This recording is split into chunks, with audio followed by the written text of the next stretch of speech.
projection.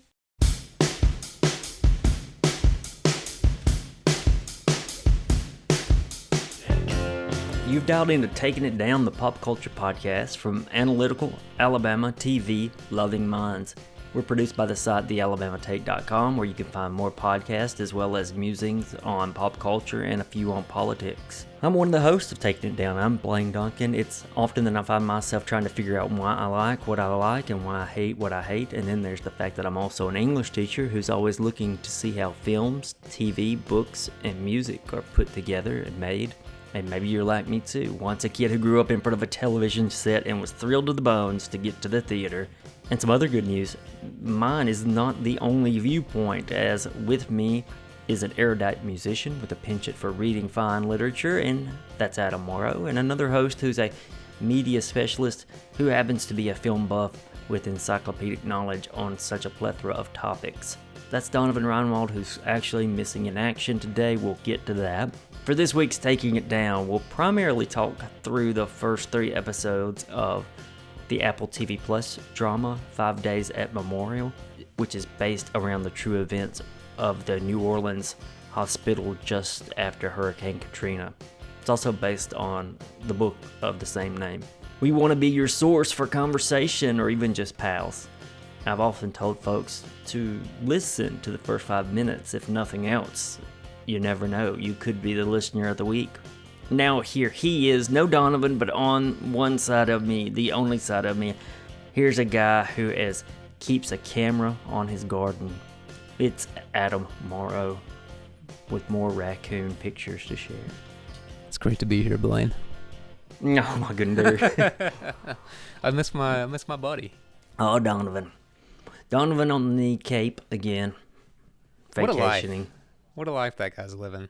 What kind of millions does he pocket in gambling every year? We'll never know. You know, he's got a feed to the CFL going down on the coast there. Oh, does he? He's got to. Is that you got to kind of warm up, right, before you hit SEC season and NFL season with the CFL. Oh, well, I figure he's probably betting on these NFL preseason games. He's probably got hundreds riding on a couple of those. That is a level of desperation for a gambling buzz that I just don't, I can't fathom. That's pretty dark. I can relate to it. I can relate to that, sadly. We start Done Up Real Good Listener of the Week, who will receive a dilly bar. Who's it going to be? This week, it's one of our own. Sometimes we do this. It might be a little cheating, but it's Jeremy Satcher, one of our staff writers, consistent staff writers, usually. It's Jeremy.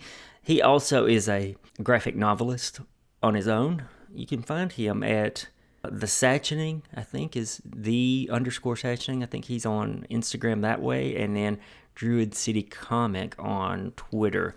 But he's also a writer for thealabamatate.com. So is it fair that he's getting the award this week?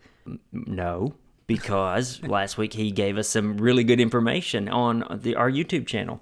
This show also goes up on YouTube, not just the podcast app or the site. And he informed us about how Adam Sandler was filming, I forget the movie, but it was filming in Savannah at the same time that I had been in Savannah, so it matched our story. Connected some dots. He did. That was kind of cool. I didn't know that. Coming weeks, we got the Game of Thrones prequel, which is all about the Targaryen dynasty. Or is it dynasty? Dynasty. The Targaryen dynasty. Where are you at with excitement levels on this show? Because I'm trying to think through it, and I feel like if I cue it up on a Sunday evening and that music starts, I don't know if they're going to use the same music. Probably not. They're going to hint at it, right? Probably not. But yeah, as bad as I got burned, as bad as we all got burned, I'm still going to be a little excited. Yeah, it's hard not to. It looks good. Some of those actors are pretty good. I'm with it. I'll give it. I think I said before, I'll give it a full season, maybe 2. If I drop a show like that, it would be after I gave it a long leash. You know what I'm saying? Yeah. I mean, I think that was, I guess I should have said, how long is your leash on this program? Because 2 seasons. It's hurt us. They've hurt us, but it's a different different set of folks, and like you said, good acting, and it's gonna look cool at the very least. The hurt that it was caused, though, was a lot of very specific pain because they got ahead of George R. Martin on the books, and they kind of had to go with a very loose outline. Apparently, not only are those guys not involved, it's new showrunner. I read this week that HBO executive said he wanted a very different show. I mean, that's tough because as much as it hurt us, there was a very successful show formula in there. You know, people clearly still have an appetite for people swinging swords around and getting into some dramatic stuff, shenanigans. This one's going to open with dragons already in the picture. In fact, I think we're going to see the decline of dragons, right? That's probably which might be sadder. The fall of the Targaryen. What am I saying it right? See, it's been so long since I watched it. Yeah. Targaryen dynasty. The fall of it could be kind of sad. Yeah, the dragons at the end, they're kind of pitiful, right? They peter out too. Yeah, it could be heartbreaking. I don't know. We'll see. You know, I didn't like seeing the dragons CGI as they were. I didn't like seeing them get hit with arrows. Didn't love that. It was like they were a dog or something. Yeah, they were very, very dog-like after watching them grow up on screen. I'm with you. I don't want to see a Sarah McLachlan commercial breakout at the end with the with the dragons kind of whittling away. I don't need that. No CGI animals. I don't want them hurt. No. What else we got? Yeah, and then 2 weeks after that, I think they pushed it back. So is it still 2 weeks? Power of the Ring. I'm not sure. The most expensive show ever. It's sometime in September. That's all I know. Okay. I think it is 2 weeks. From Amazon Prime, the most expensive show ever. Lord of the Rings fans rejoice. It'll be here soon. I've got to watch some Lord of the Rings. Did you? I mean, I know the rough outline. You mentioned in a group text that you had started watching them again, or were thinking about starting to watch them again. Did you do it? I want to. It's the time. I got to carve out some time for it. That one evening, it sounded like you had it like dialed up. You were asking us which version to watch, extended or regular. Yeah. Which was the way to go for any listener who's wanting to watch those things in prep for. I love the extended editions. I think you get some interesting extra story. But I mean, the theatrical release, that's what did the job. Got it into the cultural consciousness and won all those awards, and they did a great job with it. So if you're limited on time, I don't think there's anything wrong with the TLDR version that's still forever long. It's still 3 hours. Yeah. And then on Disney Plus, I think this week is She-Hulk: Attorney at Law. I don't know where I am on this. It's I like Mark Ruffalo's in it. Okay, that's cool. Yeah. Give me all the Mark Ruffalo you got, and they do seem to want to be doing the wink, wink, nudge, nudge kind of thing through this. I don't know how much bandwidth I got for that. You're laughing. I can't think of, when you said She-Hulk Attorney at Law, that sounds like an Arrested Development joke. Like, it kind of does. I know Tobias at one point is like trying to open a jar or something and says, "Oh, you'd have to be some sort of She-Hulk to get this open." And he's dressed like the Thing there for a while. Yeah. Just the absurd levels that Marvel is at now, I think, are best understood as possibly a Bluth as a showrunner at Disney. That makes it more interesting. This show seems to be embracing it to a degree. It had a bad teaser trailer. The CGI wasn't finished, didn't look so good, and then a month or two later they came out with a more finalized trailer that looks better as far as CGI goes. Does it look worth a shit as a show? I don't know. I doubt it. I'm telling you, I'm hanging on for X-Men, maybe Fantastic Four, and then I might, if that's same old, I might bail. I don't know. Hard to say. I'll give this one a shot. Yeah, I'm probably gonna have to. It's coming at a nice time where there's a couple of gaps in the middle of the week, and if it does like Disney Plus does, and releases every Wednesday, it's kind of a nice spot to fill midweek Agreed. viewing. Yeah. What's been your viewing of late though? We have started, you're going to laugh at this one, the Netflix program Vikings Valhalla. It looked it looked pretty goofy, and then I saw that it was up for some Emmys, and I thought, well, it's getting a little, not to gatekeep shows via goofy award shows, but I totally did with this. I was like, oh, let's see what it's about. So we watched an episode of that. Seems promising. I like, again, people swinging swords and being in beautiful scenery and getting into dramatic shenanigans. I'm usually here for it. Yeah, that was good. And then this last week, I watched the South Park Live from Red Rocks thing that they did for the 25th anniversary. What is that? So Mark and Trey, the creators of South Park, went to Red Rocks and convinced Primus and Ween to come and be the backing band, where they performed a bunch of the songs from the show, and Comedy Central filmed it and aired it this past Saturday night. I'm sure it'll be available for streaming soon if it's not already. Pretty fun. So it was just humans? Yeah, I mean, they had cartoon? There were animations on the screens around the venue, and also, it being at Red Rocks, they have the giant natural features to work with, and so they projected, not story, but the characters were on the wall and had speaking parts at times, and yeah, they did some fun stuff, some fun surprises, even for the folks on stage.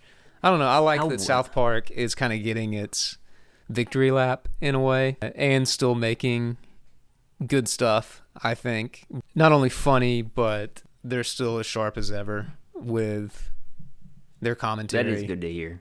To be 25 years making a show that just horrified my generation's parents. That's good stuff. They're still kicking. I remember it being such a big deal when I went to college and I could get South Park. Like, I've heard of this for like a year now. Yeah. It had only been out 1 year, 2 years. And you could watch some of the reruns late at night, and it was a big deal. Did they skewer Trump a lot? I lost track of all this stuff. Yeah. Did they do anything with Trump? Well, then Garrison became Trump. Wait, what? Yeah. Man, you've really been out of the game. Yes. They're on South Park, yeah. Yeah, it's a comfort program for me in terms of, like, now that we have the years that I didn't have any form of cable, kind of before your YouTube TVs and that stuff, and just had streaming, I would lament that I couldn't just turn on my TV and there'd be something playing, that I always had to choose. Yeah. Yes. And so now that I have YouTube TV, often I end up letting Comedy Central curate a collection of South Park episodes in the background of my days. That's not a bad channel to have playing in the background most of the time. Not at all. So we got a kick out of that, and people were just having such a good time in the crowd and on stage at that. It was a lot of fun. Then we also watched, I'm remembering now, Belfast. Finally saw that because it hit streaming. Let's get into that just weekend. a little. It's fantastic. Kenneth Branagh nominated award. No, I don't think it won anything. You can correct me. But yeah, it's Kenneth Branagh, black and white film, Belfast. It's about his childhood, loosely, or maybe even not so loosely. Am I right? Yeah, I don't know. I didn't do all of the deep dive on how biographical it gets, but I think it kind of is, though. And you loved it. I loved it. I thought it was so good. We joke about our test here on the take is, did we look at our phones while something was happening? Mm-hmm. Didn't look at the phone. It ended, and I looked up across the room at Natalie and said, that was really good. And like, we just kind of didn't say anything else about it. It's just one of those that's just about perfect. it was up in the air on if we were going to cover it last week. We ended up not doing a show last week because August is a weird month for us on taking it down. And I mentioned it in the intro, I'm a teacher, so it's a really stressful, busy time of year. So we just had to cancel last week, last minute. If you missed the episode or if you thought you're going to have one, apologies. But yeah, one of the things we probably would have covered would have been Belfast. And what was so appealing to it, and this is my buddy Caleb Johnson will get a kick out of this, is when I did a search for it on HBO Max, I noticed it was like a 90-minute movie. And I was like, oh, I love man, a 90-minute movie. A nice 90-minute movie. That back in the day, that when you went to the theater to see a comedy movie, it was a 90-minute movie, and you got your laughs in and you left. This is not a comedy, I don't think. Without spoiling it too much, what stuck with you? Why did you love it so much? I think it took on a really complex issue that I think, especially as Americans, we don't have a great sense of, at least those of us who aren't recently immigrated from Ireland, who've been here a bit longer, maybe didn't fully understand, not to oversimplify things or speak in these ways, but you hear people say Americans sometimes don't understand why white people fight each other in modern day, different sects of the same religion, different, it's easy to understand conflict of, say, Israel-Palestine. Look, those are different, obviously it's heartbreaking, and I have opinions on it, very loosely held because I'm always trying to learn more, but, we don't really understand why Protestants and Catholics were trying to kill each other as recently as the 60s, 70s, 80s, 90s. Yeah. And so to get a fully immersive view into that was great, and to see it from a child's perspective, and for everything to be stylized in that way, it helped make sense of how are the troubles, how is this happening, how is this borderline open war, or at least consistent terrorist threat happening in a place that's still a functioning city, because a child can, if it doesn't happen right in front of them, can compartmentalize that something bad is happening 2 blocks away and just go to school and go home and go see their grandparents and still have this kind of small life. And it did that so well. It did the family so well. It did not just political and threat of violence kind of pressure on the family to make changes, but just socioeconomic stuff that was going to exist anyway. It was really great. I don't really know what else to, without being as general as possible. Yeah, sure. That was good.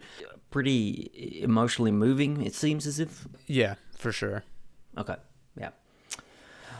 Let's do this. Let's take a break, because on the other side, it's going to be all about the Apple TV Plus show, 5 Days at Memorial. If you're new to us, you'll want to know that the Alabama Take produces this show, Taking It Down, and that pop culture and political site is on Facebook, Twitter, Instagram, and TikTok. Follow the Alabama Take on any of those. But new to Twitter and Instagram, that's right, it is Taking It Down us, ourselves, where we can continue the conversation with you. So follow Taking It Down Pod on Twitter and Instagram. It's the same name on both. And keep an eye out for some just random thoughts from any of the hosts of the show. What else does the Alabama Take have going? Well, besides writing several times a week that will appear on the site, it also produces another podcast, Alabama Slam, that hits airwaves every Friday morning. You'll have superfan Corey Hanna, a seasoned interviewer, and former indie wrestler Patrick Akers breaking down the big storylines in wrestling each week. There's no need for you to find anything else. They got you covered. The Alabama Take is in production with 3 other shows right now, one of them being This Song Sucks. We hope to get that one out to you, season 3, in the coming months. That's about all I can promise. Sometimes these things are bogged down by, life. Subscribe to our YouTube channel if you so wish, because here's the thing, all our podcasts are there. They're in playlist. You can go and search them out. I think a few people actually listen to our shows via YouTube. That's real cool. You can always find our podcast on any podcast app or on thealabamatake.com. So there you go. Got you covered, hopefully. Lastly, visit the site, click on shop, and get yourself something that's done up real good. Alright, we're back. 5 Days at Memorial, developed by John Ridley and Carlton Cuse. He worked on Lost, and John Ridley is just he's been working in Hollywood for years. Seen his name pop up a lot throughout the years. This show's airing weekly on Apple TV Plus. The first 3, though, they released immediately, and they were released last Friday. And that's what we're going to talk about, those first 3 episodes, once it concludes their 8 total. So Hurricane Katrina was 17 years ago. Does it feel like 17 years ago to you? Yes and no. Especially watching footage now, like news, maybe even not like from the source, but like the secondhand, like news clips or anything that can kind of contextualizes it in society. It's a little jarring how dated it looks, because it doesn't seem like 2005 should be that long ago. I was in high school when this happened, and definitely, it's a defining memory for me of that part of my life. Yeah, if you're our age, September 11th, Hurricane Katrina, and probably going to be COVID are your big ones. None good. No. One thing that I just remember a lot, sticks with me, is how much the hurricane took up the screen. When they would show the weather and they would show the radar, especially the cloud cover, it took up all of the South. Yeah. All of it. I was at the University of Alabama at the time, and that's in Tuscaloosa, that's inland quite a bit, and we were out of school for 2 days, maybe 3, but a huge tree was down right on the center of campus. Parts of it are starting to slip my mind with age, but definitely some Hurricane Katrina stuff will probably always linger. Yeah, and we were out for 4 or 5 days. I went to a county school system. So maybe we were too. Well, I think a big part of it was that if they can't get buses to everybody, then they don't have school. So those dirt roads far out in the county had washed out so much because of, even this far inland. And we definitely don't want to err on the side of making this about our experience hundreds of miles away. No, but just saying it was exactly such a big storm, like you were talking about, that it had no one at the time really made note of what happened here, even like amongst ourselves, because we understood what had happened on the coast. But, it did pack quite a punch for a lot of miles. And just like the show says, for a while there was so much talk about, it wasn't as bad as it could have been. Yeah. But shit. I mentioned this show to you and Donovan, and you jumped on quickly. Did you know it was going to be a show?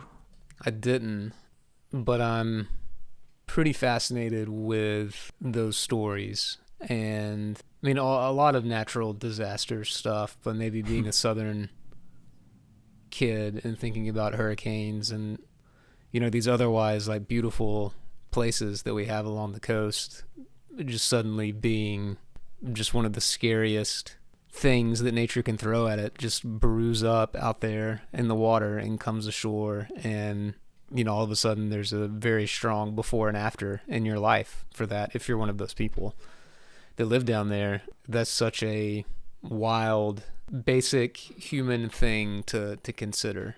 And there's been some really good stuff over the years about it. Like The Atlantic did a nice podcast sometime in the last couple of years, where they kind of tracked it and even did some historical, put it in reference of other storms that had passed through, and talked about the response, and interviewed a lot of folks. They interviewed a few folks who were basically my age, and who they interviewed one woman who had all her clothes to start a private school, or like some different, like a charter school that she was going to get to go to or something, and went for a few days, and then the storm came and she never got to go to that school. And you just see this, her life would have been very different had she spent the next 3 years at this high school versus what happened, and getting kind of just thrown around by the aftermath of the storm. So all those stories are, I know that people who live down there and who lived through this watch the trailer of something like this show and just think it's going to be trauma porn. Yeah. But I think people around the country, I'm sure there's some of that, when the Tuscaloosa tornado happened, the amount of people just driving around and looking was real gross. But I think there's something in decent people who want to understand and empathize with what other folks went through. Mm-hmm. And there's an element to the response to Katrina on like a organizational level that has to, like, that story should be kept alive. It was such a colossal human-made disaster that to not continue learning from that would be silly. So I understand this is a tightrope walk, and there's people who want no part of this, and they have every right to feel that way. This show was almost a Ryan Murphy production instead of John Ridley. And you want to talk about unable to walk a tightrope, I think it would have been really bad had he gotten a hold of it. I was familiar with the book for several years now. In fact, it sat on my shelf in my classroom. I think someone actually borrowed it and never returned it. But Dr. Haley Campbell, one of our listeners of the week, recommended it to me years ago and talked about how great it was and phenomenal the book was. You found out that the book wasn't as well received as maybe I would have guessed. Yeah, I mean, I texted a buddy who lives in New Orleans and asked if he'd watch the show or was going to watch the show. And I said I know the book. People have problems with the book because I'd been kind of surfing around on Reddit, as I'm wont to do.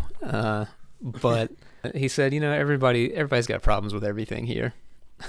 It's a very, people are defensive of their own and the image that's portrayed of New Orleans, and for good reason. But I know that, you can get on the New Orleans subreddit, and people, obviously they can do this behind the anonymity. Yeah, I was trying to, they're not being verified, but I don't know what would compel people to, who knows why they would lie about that, but folks weighing in and say they actually have worked, they're in the medical field and have worked with some of the people that are on screen now, or they are now colleagues with, say, some of the nurses who were in the ICU when all this was going down, and they had problems with, was it Cheryl Fink? Fink is the woman's name who wrote the book, that she was, maybe even when Ida came, she showed back up, like kind of fingers crossed that something was going to go wrong so she could get a story. That's their take on it. Who knows the truth, but you can understand why, if somebody's going through like a tremendous amount of pain and it's something they have PTSD about for years, that you kind of view anybody who's writing as someone doing it in an exploitative way. But has it ever been disproven what she wrote? Is any of it not true or something? I guess it's all, they have problems with, you can write the same facts two different ways. You know what I mean? Mm-hmm. Yeah. Yeah. And I don't know enough about the story to weigh in. I think the show is going to get into, dive head first into the gray area of what happened, and hopefully some of the, not just what happened the day on those days, but, it was played for political points in different ways, and, all that kind of stuff. But it is weird to think about. Did it cross your mind at all that while watching it, that these are people, some of whom are still, working in hospitals? Because like you said, it's only 17 years ago. It's hard to forget. Yes, one of the big things I thought, we're really into the show now, so if you, maybe this would be our spoiler, though, okay. How much can you spoil? My thought was, they got the first NICU baby on the helicopter, and I thought, I wonder if that kid's alive, if that 17, 18-year-old I tried to look it up. I couldn't find anything. Yeah. That is harrowing. Any parent who's had a kid in the neonatal ICU, I've been there. It's I can't fathom putting the child on a helicopter and just not knowing. That's kind of a rough thing to think through, and this show does that to me. And I don't know if that's a good or a bad thing, where you just question yourself and you say, would I know what to do? Would I survive? Would I have the energy to be awake for 24 hours? Would I give up? This show did that to me a lot. That scene where they are desperately trying to get that first child up onto the helicopter pad was so well done. Mm-hmm. And you're thinking there's a lot left for all of its show. There's a lot that they don't explicitly talk about, that you're carrying this kind of mountain of emotion with it. Like this four hospital staffers get this child to the helicopter, and then one nurse gets in to perform this highly specified medical whatever you have to do with a child that's going through that, and she disappears, which means they've already, where's the child going? Nah, who's to say? Somewhere better than where it is, but where's the mom? Where are the parents? Where's the family? All of these things you're kind of thinking about in your head behind, even though you're only seeing them struggling in that heat up those stairs. And they don't shy away from the show part of storytelling. I was trying to remember if there has been a film or TV, anything that has dramatized the levee break like this did. I don't think so. And the CGI of it, I guess there was no real footage of that actually happening in real time. But this is where I think CGI can be really good, and the fact that it's advanced gives you a visual of what that would have been like. There's plenty of shots of the dome, being the roof of the dome being ripped apart. Plenty of shots of the floodwaters coming in at a fast rate, and it helps. And you're right, that's upping the ante on storytelling, of course. But I feel like it doesn't do it in a way that's like an action adventure movie at all. No, like there's never a moment where you're thinking, oh, okay, the Rock's gonna fly in on this helicopter and save everyone. It's done to help give you a visual and to crank up the dread, because that was exactly what they were going through. I haven't seen it be, I guess exploitative might be the word, but I haven't seen it really do that. Everything they're doing is in an effort to scare you as a viewer like they were scared, I suppose. Yeah, I agree with that. And I think I thought that was a very powerful shot that they used, and I thought the visual of after the National Guard comes to him and says, you got a wall of water coming this way.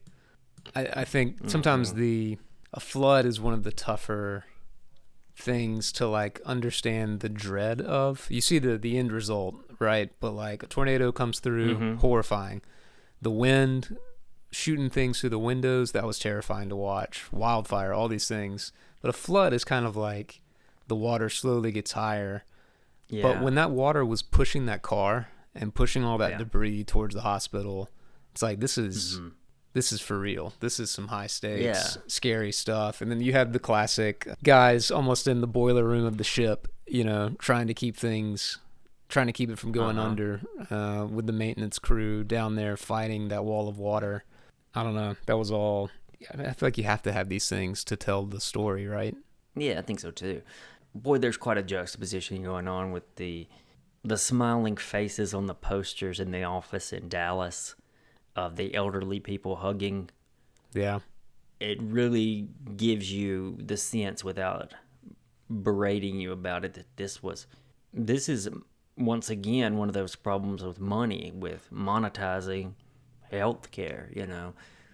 In a way, you can't help a natural disaster, although one of this magnitude, maybe years ago you could have. But it's these guys are in there trying to earn a dime. Maybe they do make it a bit too ham-fisted when he says, is this good for our money? Is this good for us to make money? And they say, yeah, because a lot of people are going to need a hospital, and we're going to provide that care for money. Yeah. I mean, that was that client. I thought they broached that. If you're going to do something as ham-fisted as that, having some asshole on a golf course in a client meeting asking in Dallas, of all places. It's like, yeah, sorry to anyone who's listening to Taking It Down out there in Dallas, but they picked a fine city to do that scene in. I know that's where the guy was, but I thought his arc, using him as a guy caught in what is very clearly the bad guy part of the equation, but him being a decent person. And I mean, I gotta think those emails that are getting sent back and forth I'm sure they have those emails, that has to be on the record. So that's probably really what was going down. I bet so. Then you get we have military, thousands of these helicopters, and you're thinking to yourself, me as a viewer, the way I was viewing it was, why aren't there more helicopters? Why aren't they saving lives? Why weren't they brought in much more quickly?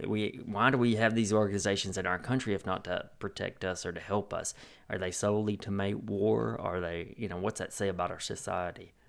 And that part was not as ham-fisted, and I felt like it made an argument there too. They did a good job of, again, focusing so much on the people on the ground.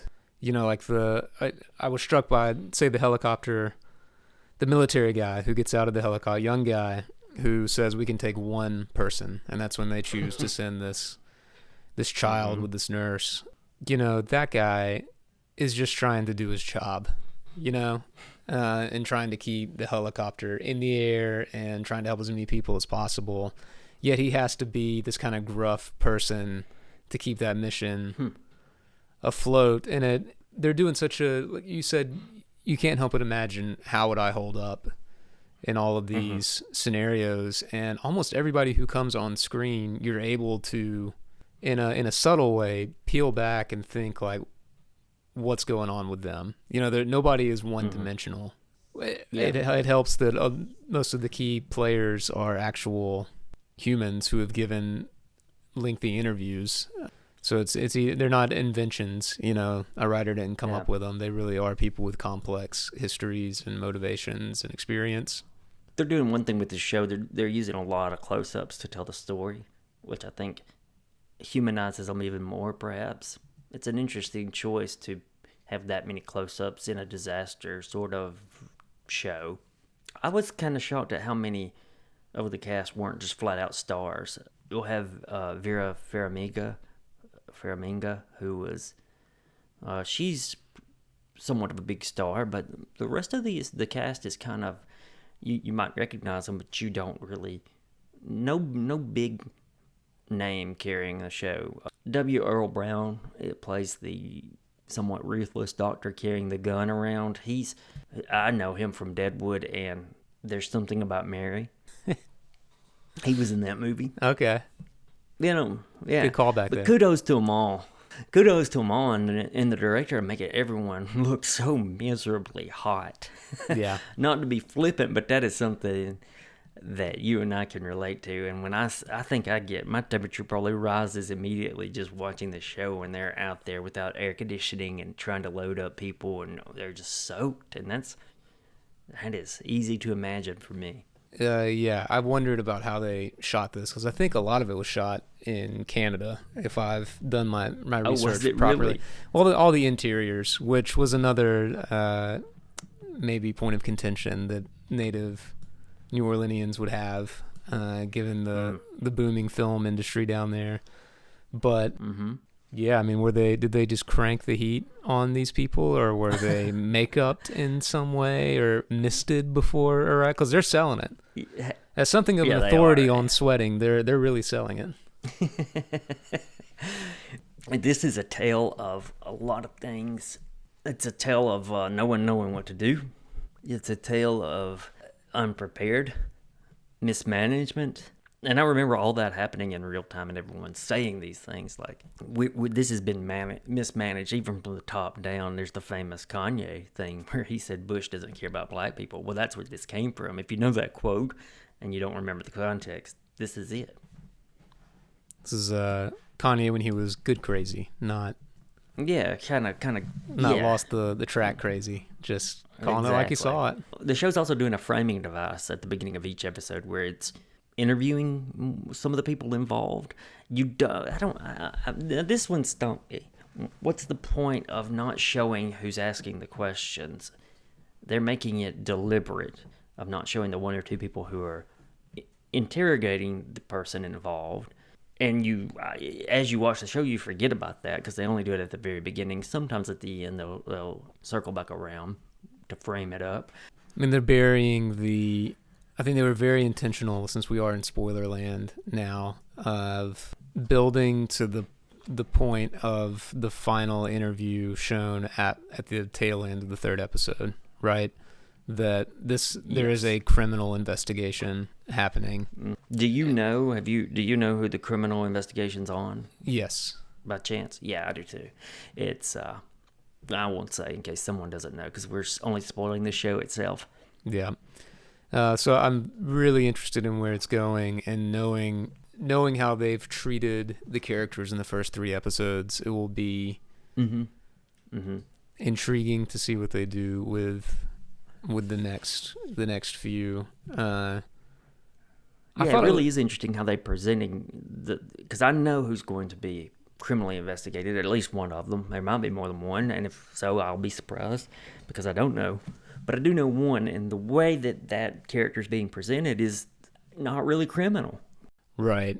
I know some of the controversy is making an impossible moral decision. Like what we're talking about the show's ability, its flex has been making us think, what would I do in that situation? About every micro decision so far. It's leading us to like one of the great moral debates of modern time, right?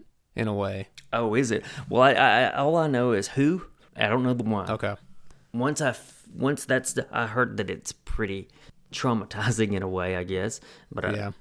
That it's really haunting, I guess. I've used that word earlier, but I'll say it again. I don't remember watching a television show of late that had me wanting to go immediately to the next one like episode 3 did. So you get the 3, and then you have to wait a week. Yeah. They kind of dropped the bomb, and we want to know more and want to see how it's going to play out. I think it's really, really well done. On the interview subject, I was a little intrigued. I don't know who among these people, if anybody's passed away since then or anything like that, but having just rewatched Band of Brothers, where they use the actual veterans at the opens of the episodes, I kind of wondered if they were going to do that maybe with some of these folks, because they are interspersing some actual footage. Yeah, they are with the dramatizations. But I think it's working for me that they're using the actors. Yeah, and I do like that they're including actual footage. So a lot of times when shows will do that, it puts me right back in there.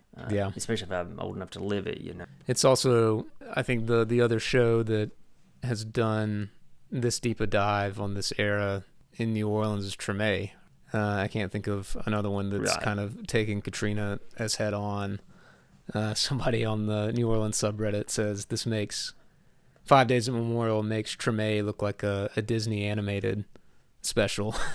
Treme is not a light program. It lands some in true David Simon fashion.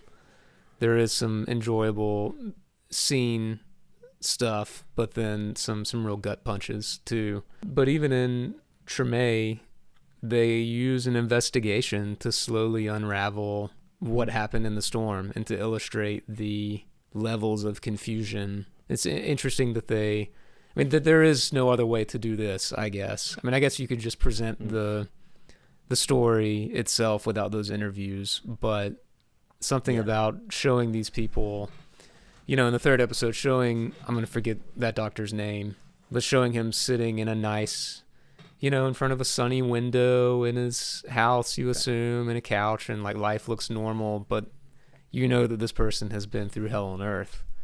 There is a certain level of emotional effectiveness and weight to that. Does your knowledge about the investigation, does that come from having watched Treme or just of late? No, it wasn't covered in that, just of late.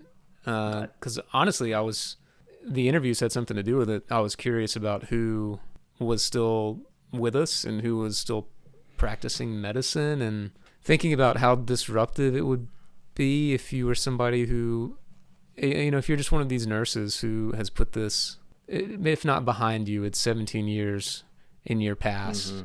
And I'm sure you have had to, God knows, amount of therapy or introspection or faith or whatever needed to not move past it, but understand it. And all of a sudden you're on screen on a prestige television show. That would be, I can't imagine that.